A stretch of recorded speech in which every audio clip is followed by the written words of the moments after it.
people that have been close to me, family members, friends, loved ones, associates, they ask me, sometimes directly and sometimes indirectly, why is it that I do what I do? This evening in D.C. on 3rd Street Northwest, 307 3rd Street Northwest, I had the opportunity to listen to the mothers whose sons were gunned down by white supremacist law enforcement officers. And for those that have not heard me before, when I say white supremacists, I'm not just talking about white supremacists.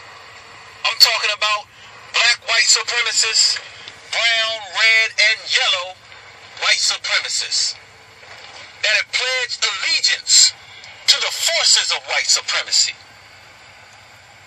that work to protect and serve the interests of white supremacy.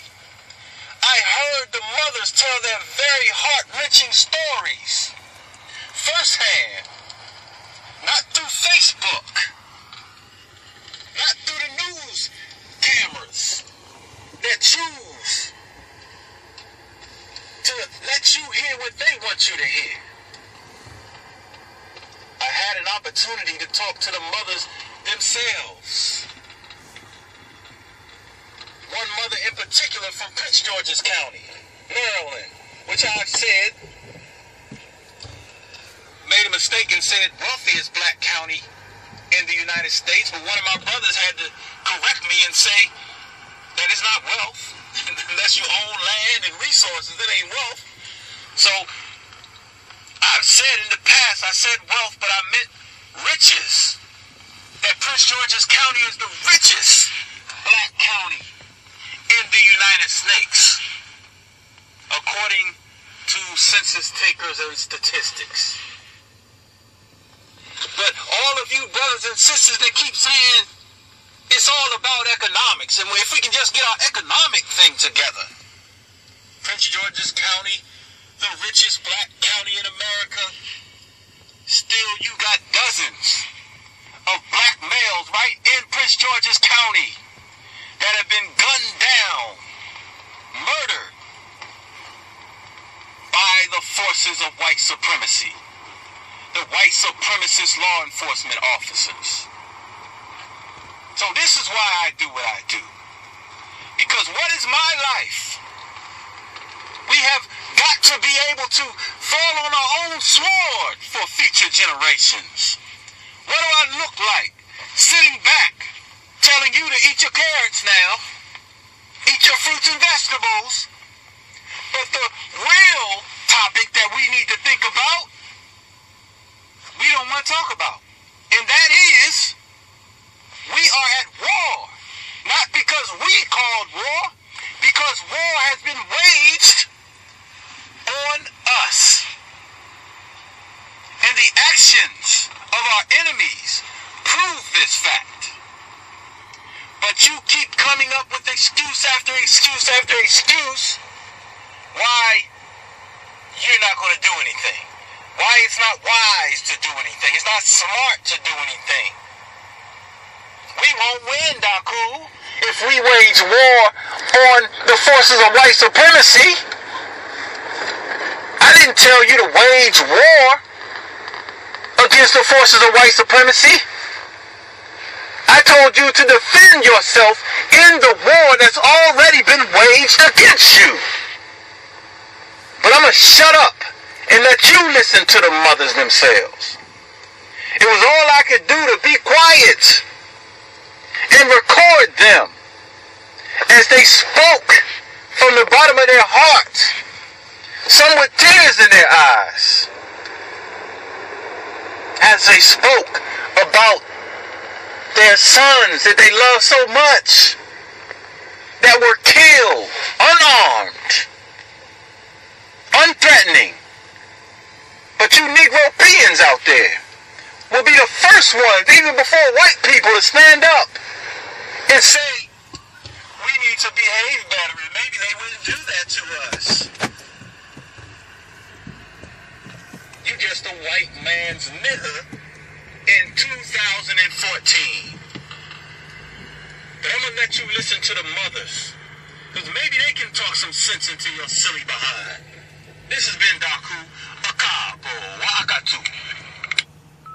Every round of What's at Stake, host of What's at Stake with WPFW Radio 89.3 FM. Widespread national attention to the issue of police brutality in the black community really began in the mainstream with the highly publicized death last year of Trayvon Martin by a wannabe cop.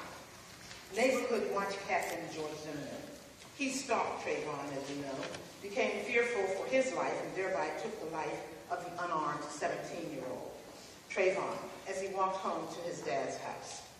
But this pattern of extrajudicial killings of black youth began long before Trayvon.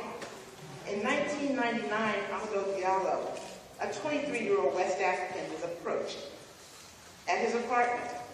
When plainclothes police officers approached him, when he fled, they shot him 19 times, saying they thought his wallet was a gun. He was brutally sexually assaulted with a broomstick in the New York City police station. All the officers were acquitted. 2003, 28-year-old Orlando Barlow was surrendering on his knees, 50 feet away from 4 Los Angeles police officers, when Brian Hartman, the officer, shot the unarmed Barlow because he thought he was reaching for a gun.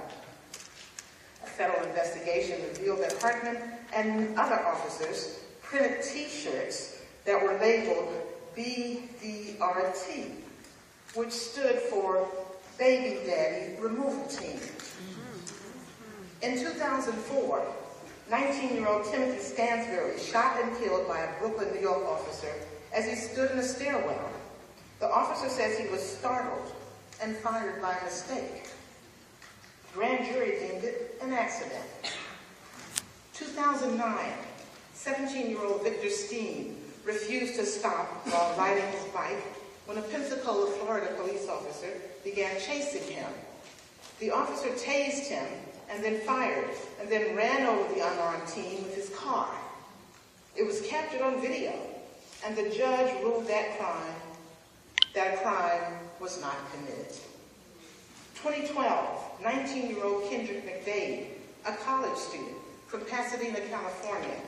Police shot and killed him while responding to a report of an unarmed robbery. His body was left on the street for a prolonged period of time. His last words were, "Why did they shoot me?" 2012, 18-year-old Irvin Jefferson was trying to protect his sister from a crowd that was threatening her, and 2 security guards shot and killed him. 16-year-old Kamana Gray, shot by New York City police officers 4 times in the back while leaving a friend's birthday party in 2013. A witness maintains he was empty-handed when gunned down. Just last week, 30-year-old Romain Bisbon, father of 2 daughters, was shot and killed by Phoenix, Arizona police. He was unarmed. And on November 2nd, 12-year-old Tamir Rice was playing with a toy pellet gun in a playground when police, responding to a 911 call about a kid with a gun, probably a fake, shot and killed him. It took them almost 2 seconds after arriving on the scene. The video of the incident does not confirm the officer's version of what happened. Now, these are just the tip of the iceberg. I could go on and on and on, and in 2012, believe it or not, there were over 300 killings of African Americans by police, security guards, and vigilantes. And that's according to a report that was drafted by Arlene Eisen, a white mother with 2 black sons. She noticed a pattern and began documenting the cases. It's called Operation Ghetto Storm and can be found on the internet according to that report. An African American is killed by state-sanctioned officers every 48 hours. I'm a mother with 4 sons. As a journalist, I noticed a pattern of people who don't believe it's racism, haven't been informed, It's not their fault that they're not informed. The mainstream media has not connected the dots like we have. The police refuse to keep records and no one is forcing them to do so. If it's not racism, we're the stories every other day of unarmed white youth being shot down by police. Over-policing of black and brown communities has resulted in these constant police encounters that turn deadly on our loved ones. We cannot remain silent in the face of this crisis. A movement is rising up across the country. Others see the injustice and are beginning to feel the pain. Our mothers are here tonight to tell their stories. Let's give them a hand.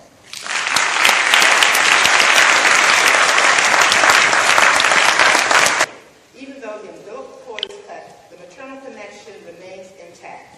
Whatever happens to that baby, no matter how old he or she becomes, that mother feels it in her gut. We can no longer sit by and bury our babies without demanding justice.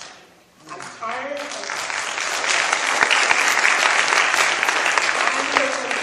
wondering whether my sons are coming home or going to have a deadly encounter with the police in Montgomery County every time they leave the house. You know, I'm exhausted from staying awake nights until I get the text that they're home safe and sound, and that, you know, I shouldn't have to live like this. This is America. My parents fought in wars and did the service. It is America. You know, I'm ready to join with these mothers across the country and file a class action lawsuit for post-traumatic stress syndrome. It's crazy. It's crazy. This forum by creating a sacred space. We've already done that, in which to share these painful memories. Thank you to Ayo Handy and her partner for creating a sacred space, a safe space in which to tell these stories. Lucy Murphy will grace us with song, and then we'll hear the stories of these brave, courageous mothers who have decided to come out and share. We're going to go now, turn now to our mothers, and our first speaker is Colette Flanagan from Dallas, Texas. She lost her only son when he was 25 years old on March 10, 2013. Ms. Flanagan.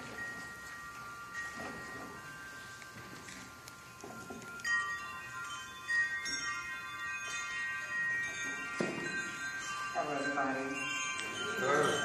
My name is Colette Flanagan. I'm the founder of Mothers Against Police Brutality in Dallas, Texas.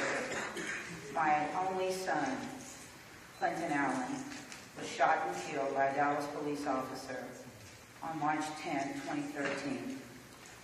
Clinton was only 25 years old, and he was shot 7 times, once in the back, and he was unarmed. Now, the policeman that shot Clinton should have never been a police officer. He had a troubled history with the Dallas Police Department. He had 8 excessive force charges on his record, 1 attempted murder, and he falsified a police record to cover up that attempted murder. But this officer did exactly what his history said that he would do. He graduated to murder because he was able to thrive in a system and a culture that created killers instead of policemen that are supposed to serve and protect our families. When we think about policemen that we entrust our families to, I used to say, well, it's a few bad apples. We are past a few bad apples. We are past a bushel. We are in the order of bad apples. The whole system. And when we look at district attorneys, that no matter what we see, they tell us that our eyes align, and no matter how egregious the crimes are, they kill our children and kill our babies, and they accept us to like it and to accept it. And no matter how egregious it is, they will not indict policemen. And the grand juries have become safe havens for killer cops. And when you have a district attorney, this is nationally, that will not indict these policemen, see, the system isn't broken. It is doing exactly what it was designed to do.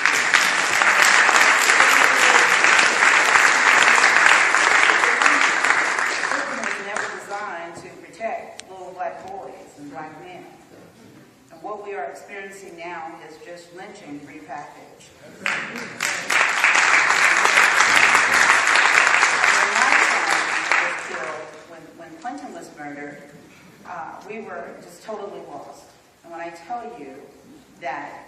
No one helped us.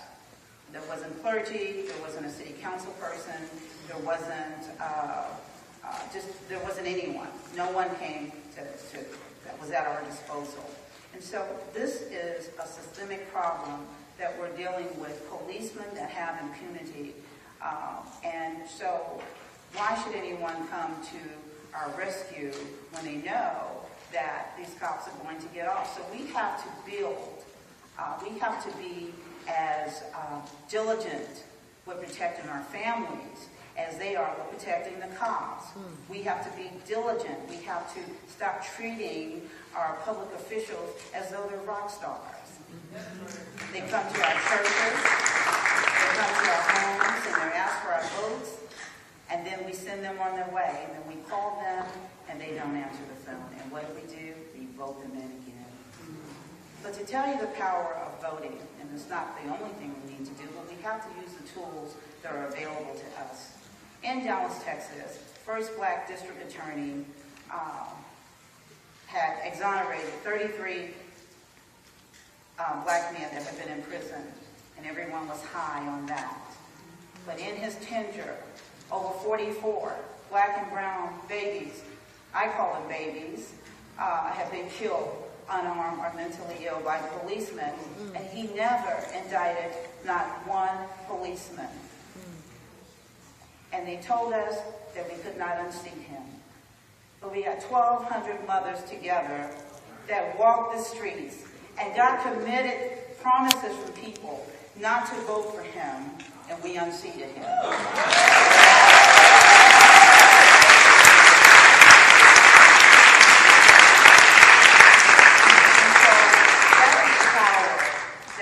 To take to control our children. They kill our children, and we send their children to college. We got to change that. So the power is within the mothers. The power is within the voters. When you have a district attorney that insists on circumventing justice from families and delivering impunity to cops, you must get together and you must unseat him because he works for you. Those badges and those guns belong to us.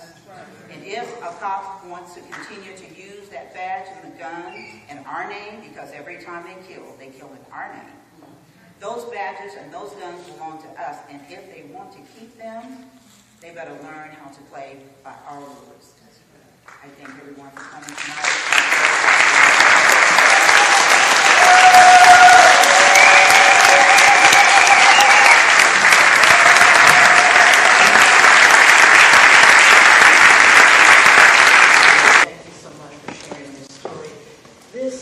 Crisis has gotten nationwide attention. It's eerily reminiscent of the 50s and the 60s when our children were routinely lynched. We had the honor of joining us this evening, of the family of Emmett Till. Emmett Till's cousins on the front row. And Thelma Wright, please stand.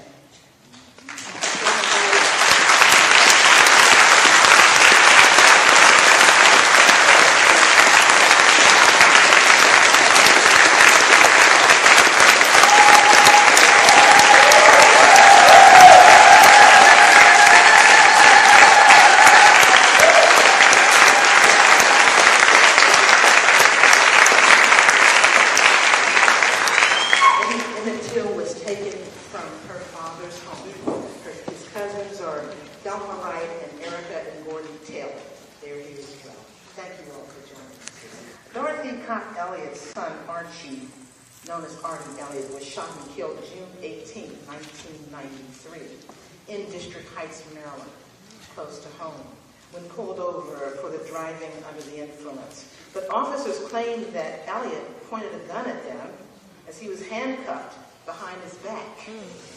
Police officers claimed he had a handgun in his front pocket, but no handgun was found. He was struck 14 times from a total of 22 rounds. Both officers in the case, Jason Levitt and Wayne Cheney, were acquitted. Cheney went on to fatally shoot another man just a year later. He was also acquitted for that murder. Dorothy Elliott, please share this.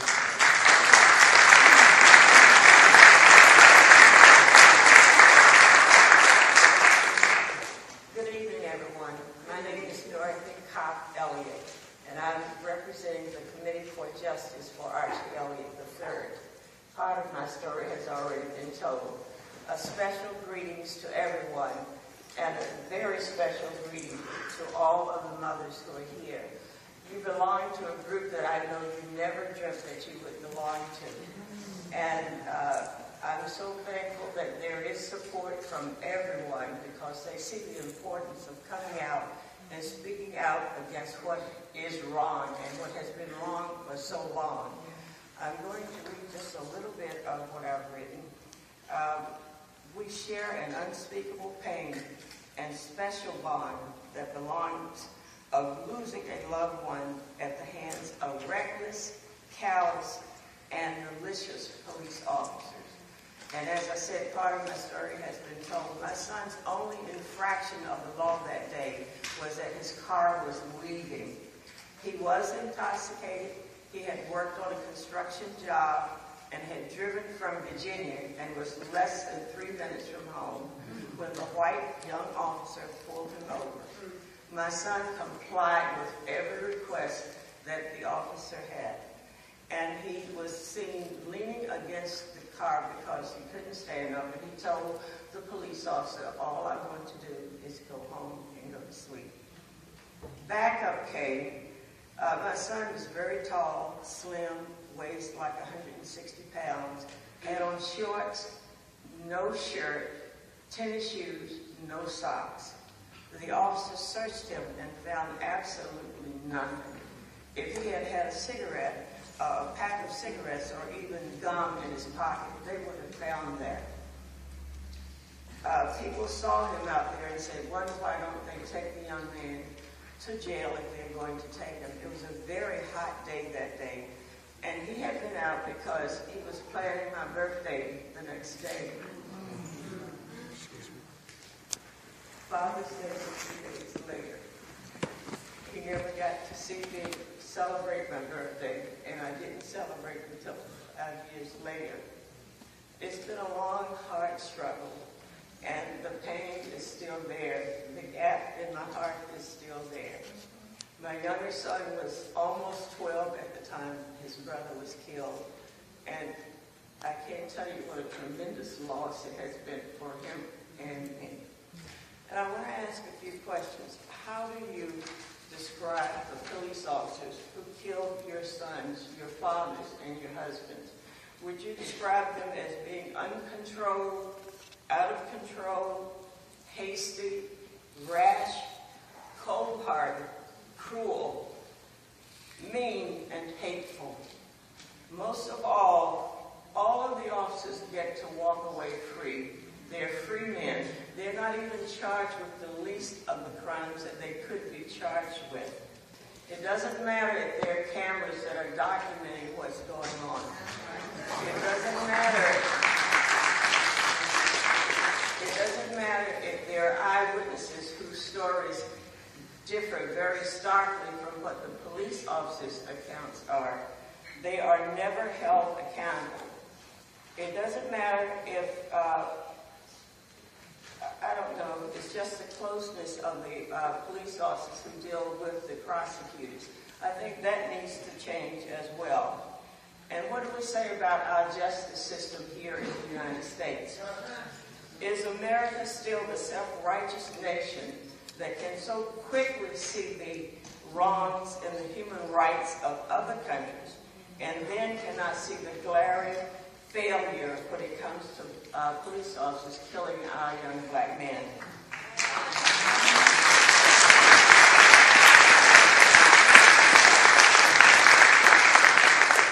Trayvon Martin, Michael Brown, and Eric Gardner deaths have caused men and women of conscience and of all colors to stand up and say, enough is enough.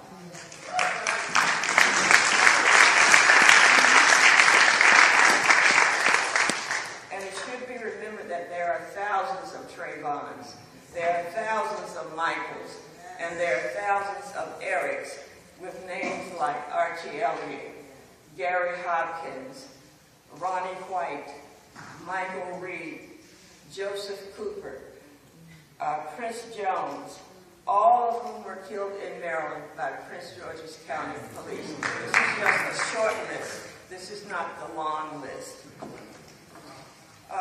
We say again and again, enough is enough. As we continue to be the voices for our loved ones, let's demand positive change by demanding that police serve jail time and any other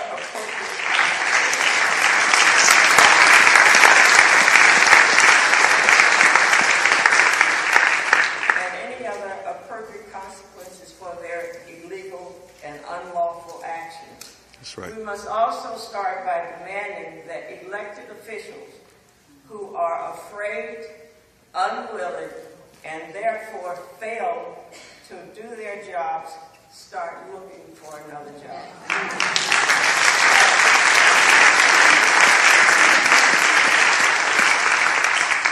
Because enough is enough.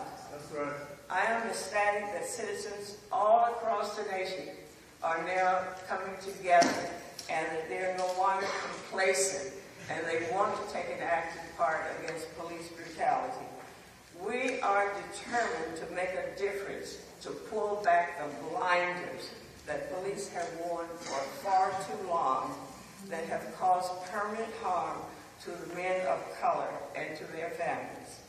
One of the things I did to help keep my son's memory alive is to start a scholarship fund, and we would like to award the scholarship fund for this upcoming year, 2014-2015.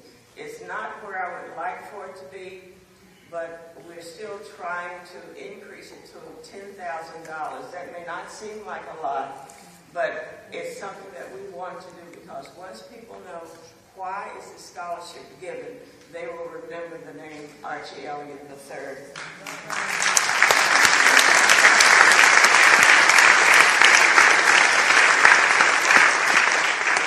And I say, long live the memories of our loved ones. Injustice in any form is not acceptable. United, concerned citizens can make a difference. Thank you very much.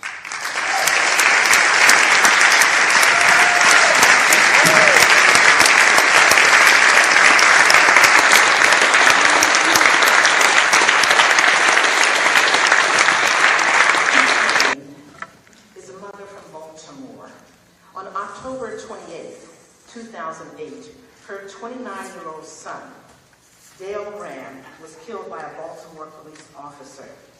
She is president and founder of Mothers on the Move. Darlene Kane.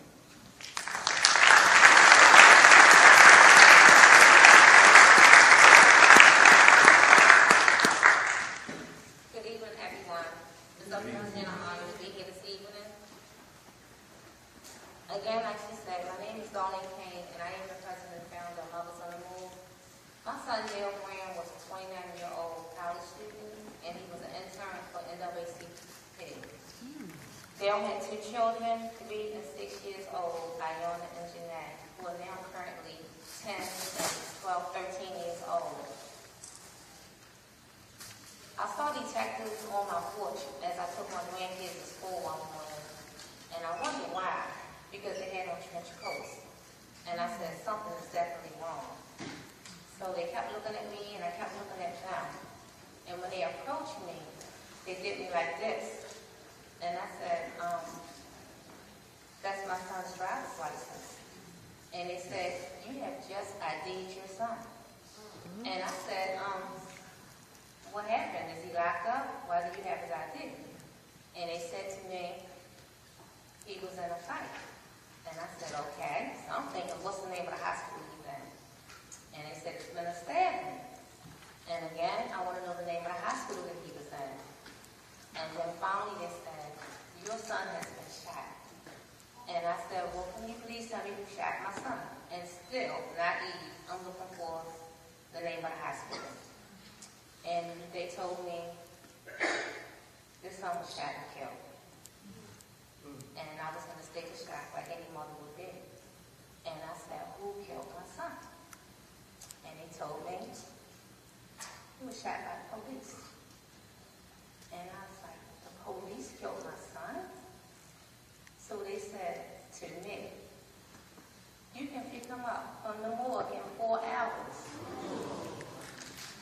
said to myself, oh no, they're not talking to me. I said, one, I work in shock trauma. Two, I work for the fire department. I'm an EMTG. And I refuse to pick my child up without understanding why he shot and killed. Just like that and buried him. Something is very wrong with this story. So I refused to pick my son up. And I left him in the morgue for 9 days. And I got on TV and I told them, somebody's going to tell me something. Somebody's going to let me in that morgue. I'm going to see my child. I'm going to identify him. Because to me, this was not real. So I called the morgue and I said, how long can you keep my child? And they said, well, we got on for a little while, Miss Payne, just when you get yourself together, we'll call us back. But it wasn't about the money, and it wasn't about burning him. What it was about was I needed some more facts. So one of his colleagues called the house who worked for the news channel, and they wanted to do an interview. And I did the interview, and I said, well, because of my son believing in voting rights, and he will want everybody to vote, I will hold his funeral until everyone get a chance to vote, and then I will bury my child. So that's what I did. I waited till everything was over, and I buried my son. But I sat home and I thought about it, and I said, this is not right. The undertaker called me and he told me, Darlene, I need you to go to Vital Records. We cannot get a death certificate for that. So when I get to Vital Records, I found out he was not recorded in the state of Maryland. And I also thought, when I get myself together, when I'm not too bereaved, and when I get stronger, I'm going to do something. I just don't know what I'm going to do. So I stayed home for 2 years.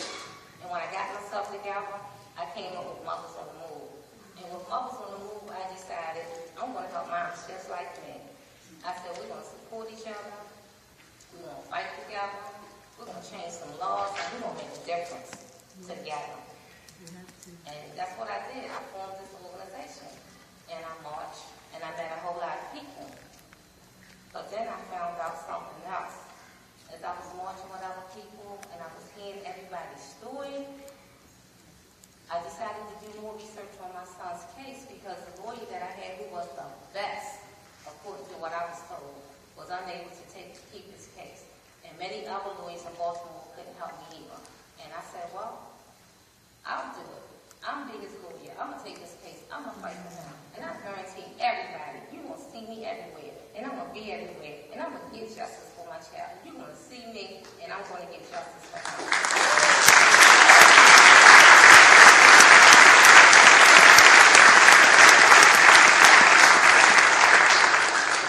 So when I made this one final phone call that I didn't know, that was the reason why I'm still standing here today. And the reason why I'm still going to fight and I'm not going to stop is I then found out that there's no record recorded that my son has been killed by the Baltimore City Police. There's no record of the officer who took my child's life. And I said, you're telling me that I am so happy that I never stopped and I'm never going to stop?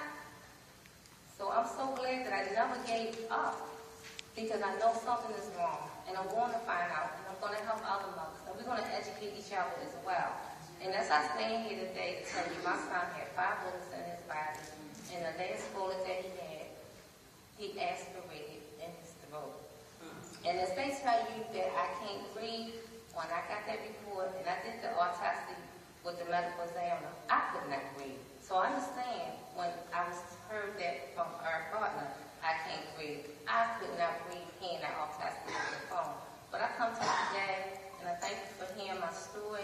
I had this blank deck of cards in my hand, and I reach out to all of you, and I say, if there's anything you can do for me, if you have any suggestions in the audience, can you help me? Can you stand with me? This is all I ask, and I thank you.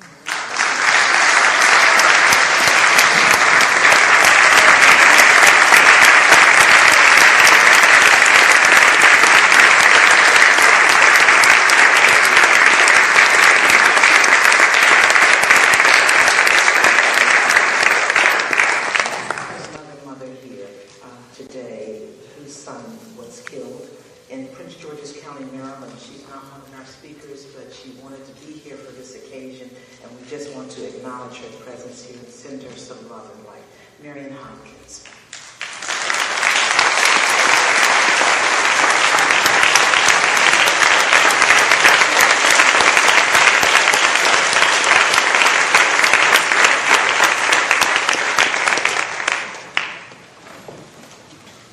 Thank you, everyone. My name is Marion Hopkins. I didn't come with a speech, but I wanted to share.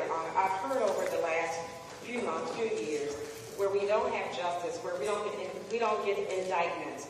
Well, I'm here to tell you that I got an indictment. The then state's attorney, Jack Johnson, he was looking to run for the county executive of Prince George's County. And it was all politics at that time. So I want to say to you all that we need to go further than just looking for indictments. As Dorothy Elliott has shared today, we need to go beyond that. And as the other mother spoke, we need to look at our lawmakers. We need to change that. In the state of Maryland, there is a law enforcement officer's Bill of Rights. We need to bring change. We need to support our mothers as the FOP supports their officers. They have 10 days to tell their story. We have to tell our stories, all the witnesses, that same night. My son, Derek Hopkins, was shot and killed on November 27, 1999. This was a 19-year-old, second-year college student. Just 16 days prior to his death, I lost my husband to cancer. He was out that night with his supervisor and others trying to have a good time. There was a melee, there was an altercation that broke out that night. He had always been the peacemaker. He had always been the mentor to all of his friends because he was the good kid. His father was the father that when you brought your kids into the neighborhood, he would coach, he would mentor, he would counsel them. So that night, being the peacemaker, he gathered everyone in the car. He, with his joking, happy-go-lucky self, sits on the edge of the car, waves everybody on. Let's go to my mom's house, because that's where my dad, who had passed on, would want us to be. A police officer who had been in trouble many times before pulled him off the ledge of the car. Another officer comes around and says he saw an altercation to grab for the officer's gun and shot him in the chest. So, again, I will end with this because I wasn't here to speak today. I'll give the other mothers an opportunity. But we need to look at our lawmakers. We need to look at going beyond just indictments and give these police officers the time that they deserve for killing our young men. Thank you.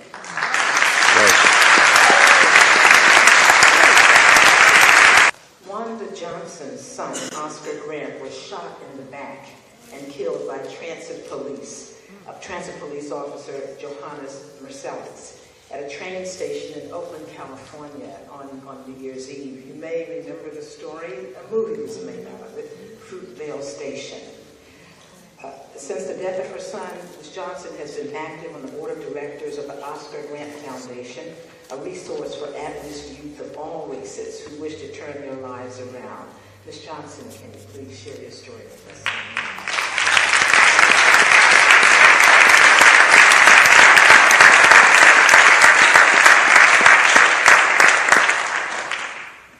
Thank you tonight for just allowing me this space of time. First, I want to just say, what is justice? To us, justice is many different things. And my son did not deserve to be killed. We had spent my birthday together, which is the 31st of December, and I instructed him to take Bart to San Francisco to watch the fireworks.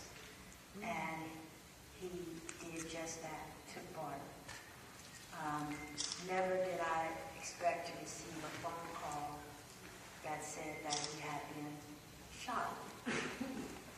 And at first I was like, oh my God, what happened? And his fiance told me that the police had shot him. And I said, well, what happened?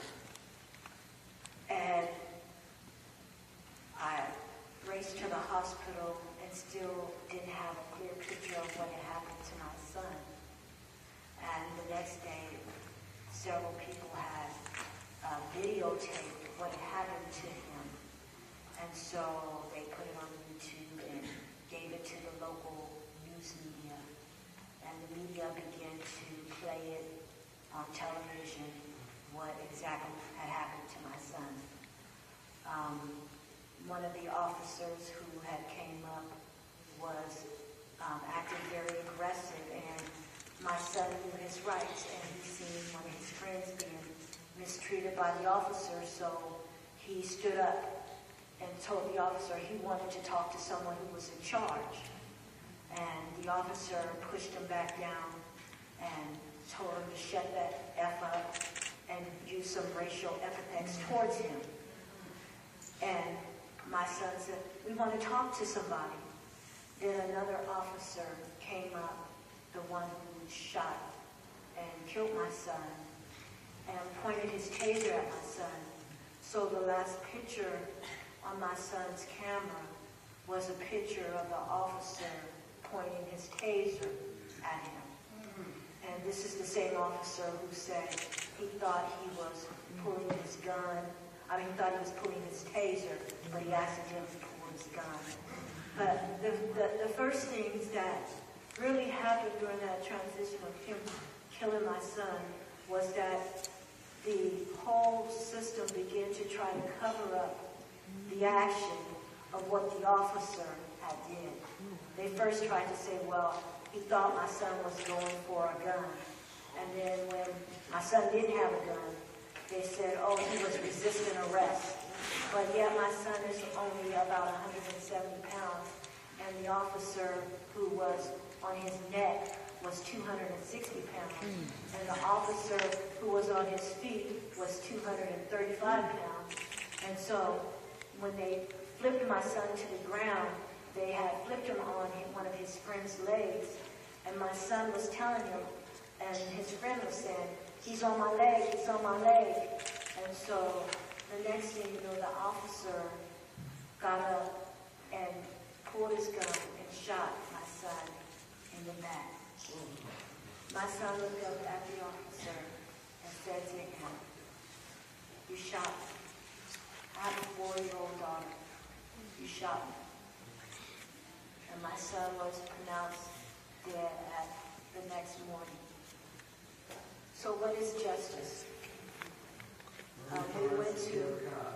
We went to court the first time in California history. The officer was charged at first with second-degree murder, and the jury found and convicted him of involuntary manslaughter with the gun enhancement charge. But yet, which the gun enhancement charge would have given an additional 10 years. But the judge said, oh, I made a mistake with giving instructions to the jury. So I'm going to throw out the gun enhancement charge, which would have been an extra 10 years. And I'm going to also give the officer time served for being a good officer and give him credit served, rather, for being a moral good officer while he was incarcerated in county jail. And the judge winded up giving him 11 months in county jail for the killing of my son. So what is justice? Was that justice? Totally. No, it wasn't justice in my eyesight. So why do I still fight? Because my son should not have been killed by the officer. And I work to help and to bring to light the issues that are taking place in our communities. Our black and brown young men are being killed at such a high rate. And we as citizens have to change our mindset. Because we've been taught for so long that officers are basically more righteous or more perfect than we are. So we've been taught to believe everything that they say. But I stopped by just to say to you today that they lie just like we could lie. That's right. They steal just like we steal.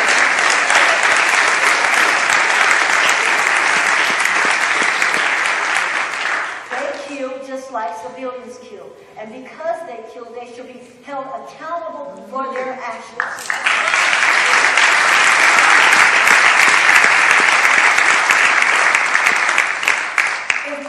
Would have killed that officer, my son would have been on death row. That's right. In jail for 25 to life. And I believe that the officer officers who killed my son should have been on death row or been in jail 25 to life. That's right. That's justice. We have to fight to make sure that officers are held accountable for their actions.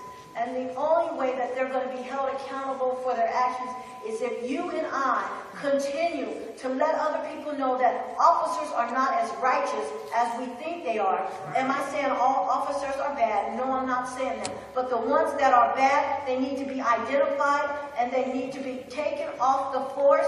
And the only way that's going to happen is if you and I work together to bring this to the forefront, like we're doing with Eric Gardner's case, like they're doing with Michael Brown's case, like they've done with Trayvon Martin's case, like they've done with Alan Bruford's case, Oscar Grant's case, all these cases that we have been seeing escalating, lives are being lost. And the only way that it's going to change is if you and I work and go up to Congress and say that we're not going to take it anymore.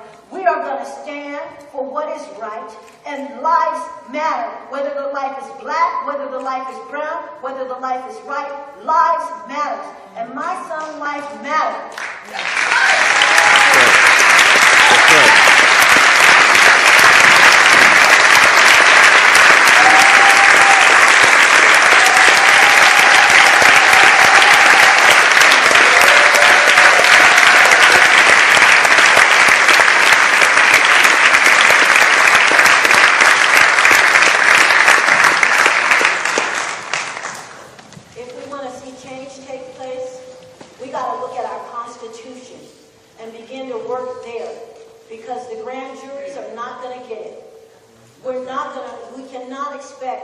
Them to rule in favor of us. You know why? Because they have been taught differently. And until we begin to reteach what we have learned, we will see the same thing occurring. So we need to teach what's right. We need to teach that all lives matter, that we are created equal. If I cut you, you bleed red blood. If you cut me, I bleed red blood. And so my son's life matters. And we must work together and make it known that all lives matters. And the only way that that's going to be brought to the forefront is when the economy feels what we feel.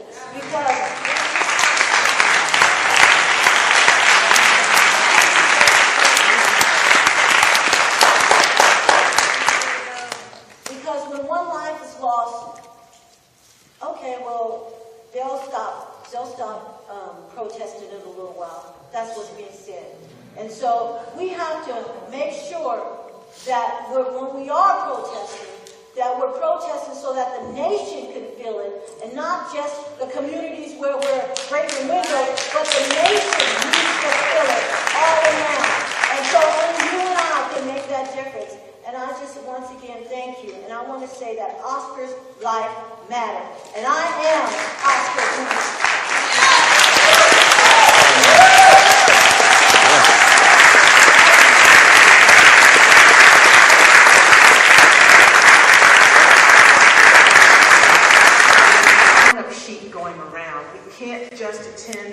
Demonstrations and forums. We have to help to strategize and organize and become participants in this to change this crisis. There's a sign-up sheet going around. We invite you all to sign up. These are all our children. We're all one. These are our children. Don't wait until it comes home. Don't wait. These are our children. Our next speaker, Valerie Bell, is the mother of Sean Bell, a 23-year-old man that was killed on what would have been his wedding day. November 25th, 2006, in a barrage of 50 shots fired into his car by New York police officer, plainclothes police officers. Valerie Bell is the founder of Mothers of Never Again. Ms. Bell.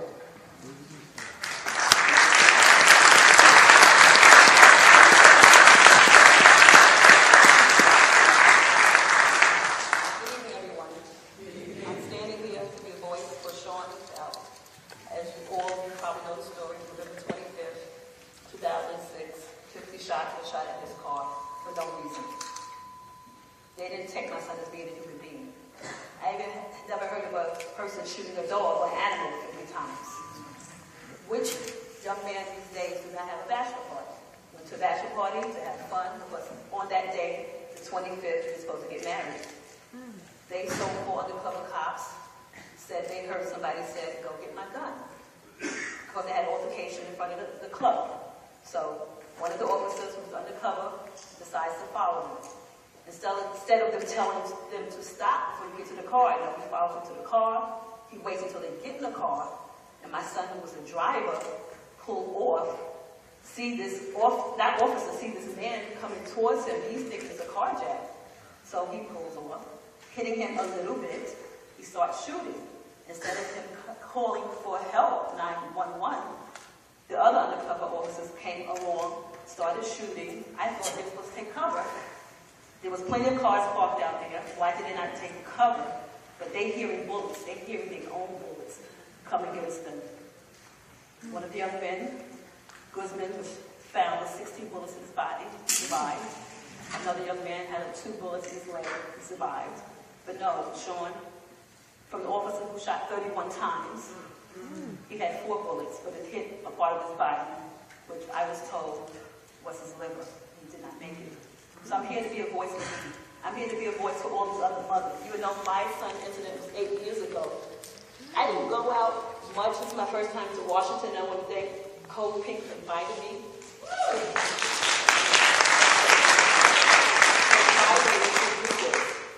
And I sit back, since it happened every month, you hear somebody being shot by a police officer who the person is unarmed. Why? You ask yourself why? Why are they doing this? Because a lot of things need to be changed in the police policy. As we all stand together, which we should, there's been many marches, but you have to continue to write letters, not to march. I mean, it's okay to march, but to come forth, like Miss Oscar's grandmother said, and come together. Write your congressman, write everybody to help us. Not only the mothers, but all, and of course the nation, to come help our mothers to speak for our children. On that day, I thought it was supposed to have been a happy day, but it was a sad day.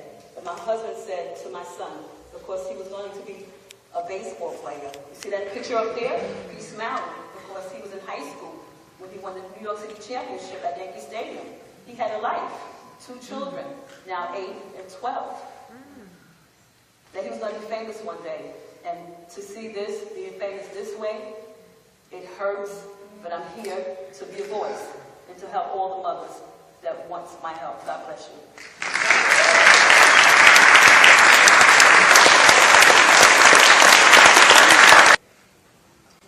They don't feel they did anything wrong. I know they left that BB gun sitting out on the shelf for 2 days. Just like a couple of other women, we're waiting for the U.S. Department of Justice to finish their investigation. Our special prosecutor went over our case for 4 days and then presented it to the grand jury after he came back from a 2-week vacation. So I don't know about this special prosecutor because it didn't work for us.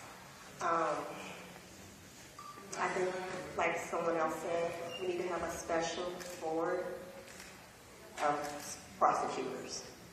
So when we have a case like this, we get a prosecutor from somewhere else that's not affiliated with that state, not the county, that state.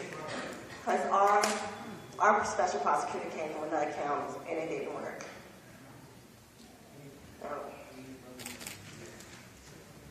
Trust us, Sherrod.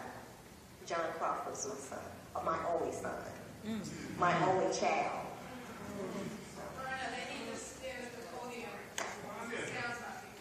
Yes. Can y'all hear me okay? So much has been said today. I'm really full right now. And my son lost his life in October 2004. And from that time to this, I've heard case after case, abuse after abuse, and denials of justice that are just off the hook. And to tell you the truth, I'm tired. Yes. I'm tired of having mothers like these have to come place to place to tell their story simply to get sympathy and support in a demand for justice that at the end of the day results in no justice whatsoever. That's right. Somebody asked a question earlier today about prosecuting. At the onset of the Michael Brown and the Eric Garner case, I initiated a petition that demanded the prosecution of the prosecutors who refused to prosecute police. Okay? We don't need nobody to tell us how prosecutors do not want to prosecute police. The state of the United States is in a state of emergency behind the murders of police who commit murders because they know for a fact they're going to get away with it. Prosecutors will not prosecute police. I don't even believe if they were to appoint a special prosecutor that even they would prosecute police for the simple fact that they've been appointed. Okay, this situation or this system is not going to put anybody in place who's going to do anything counter to the agenda of extermination of peoples of color that's in place right now. That's right. Those are the facts. Those are the facts. We have white people that's out here that's making a stronger demand for justice than black folks who are directly involved and suffering from it. That's the degree and that's the level of the oppression that we're suffering here in this country. But black people, you got to make up your mind, because out of one mouth you say that they have declared war against us, and out of the other mouth you sit down waiting for somebody to come see about you. That's right. Let me tell you something, they ain't coming. Okay?